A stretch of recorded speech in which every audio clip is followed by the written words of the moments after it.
Hello everybody, thank you for joining us. My name is Megan Trask. I'm Director of the Investment Committee here at CTWM. I'm joined by my colleague and Assistant Director, John Shanley. Before we dive into the investment topic at hand today, I just have to comment, as I'm sure most of our viewers are joining us from New England, what beautiful spring weather we're having. I don't know about you, John, but I definitely have an extra pep in my step as we're knee deep in tax prep season and portfolio changes. Kids are outside and they're not coming back in until fall. Won't see them again for a while. Awesome, so let's dive right in. So we're connecting with you today because we plan to implement a change to our portfolios in the coming weeks. From a really high level, we plan to trim by about 25% one of our core high quality bond funds that did remarkably well in 2020, and we plan to reallocate to a strategic income fund. So I'm going to let John talk about some of the details and rationale as to why we're making that change. Thank you, Megan. There's really three key data points that we look at with our fixed income holdings. There's interest rates, inflation, and then broader economic growth. And so we look at those consistently, but especially in the beginning parts of this year, we've seen some really interesting data points in all three of those variables.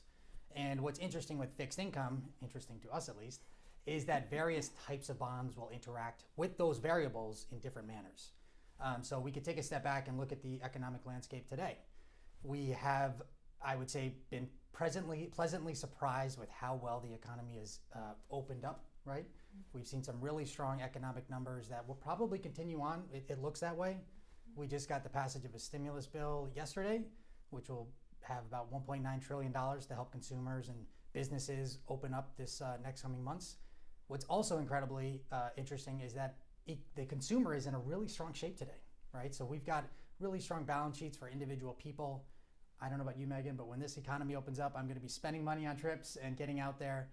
So that points to a continued strong recovery in this economy over the next, say, 6 months to 12 months. Flip side of that is that as the economy starts to improve, we could see continued rise in interest rates, right? And most likely some impact on inflation as well, even if it's short-lived.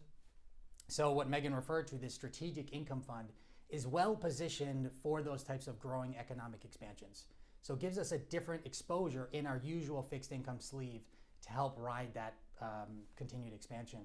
I'd also just mention that fund that we're getting out of, or I should say, we're only trimming that fund. It's still a core holding, but it's done so incredibly well. It played that piece of the portfolio that we wanted it to. This new idea is adding an extra level of diversification.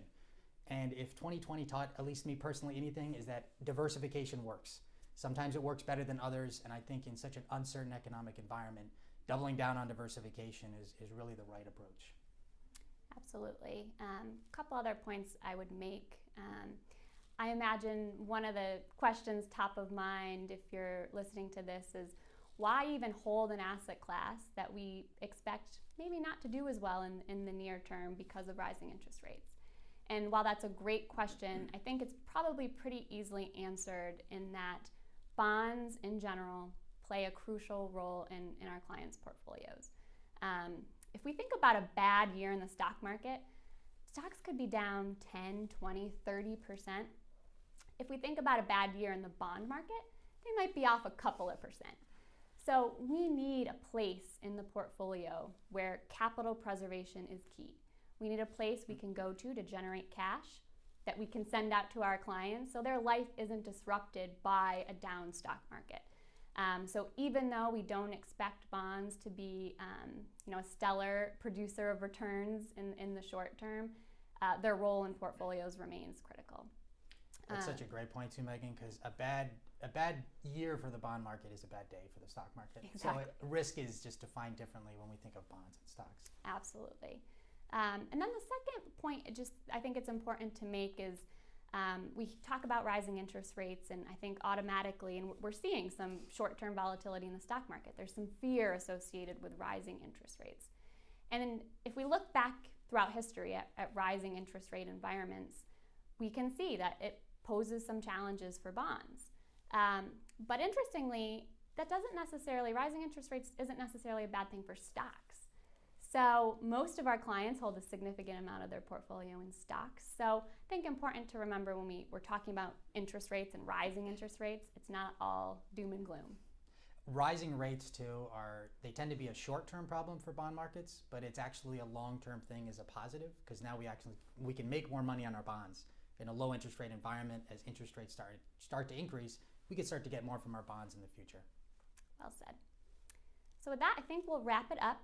As always, if you have any questions about the proposed change in portfolios or anything we talked about today, don't hesitate to give us a call, and I hope you'll get outside and enjoy this nice weather we're having. Take care, everyone. Take care.